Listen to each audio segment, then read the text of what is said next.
योगी आलकनाथजींची सोबत आपल्याला इथपर्यंतच होती आणि इथून पुढचा जो प्रवास आहे आजोबा पर्वताकडे जायचा तो आपल्याला स्वतःला एकट्याने करायचा आहे। तर आपण जाऊया आजोबा पर्वताकडे आणि बाबांना निरोप देऊया। चला बाबा। संन्यासी आलकनाथ बाबा हे एक अजब रसायन आहे। ते माळमठावर राहतात, परंतु त्यांचा आवडीचा छंद ते जोपासतात, तो म्हणजे मोटरसायकल फिरवणे। मोटरसायकल घेऊन ते संपूर्ण मुरबाड आणि शहापूर तालुक्यात गावोगाव फिरण्याचं काम करत असतात।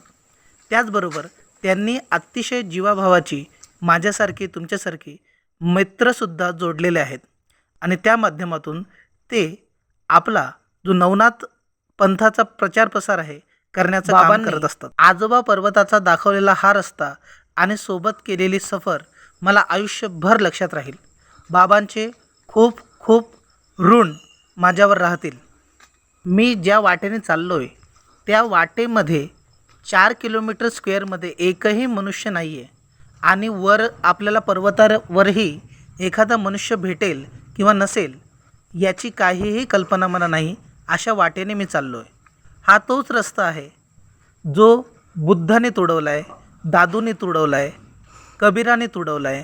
हा तोच रस्ता आहे जो तुकारामांनी तुडवला आहे।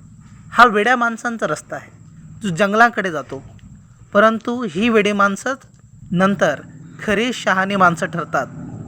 आजोबा पर्वताचा सुळका आपल्याला स्पष्ट दिसतोय। सुंदर असा आजोबा पर्वत आपल्याला बोलावतोय।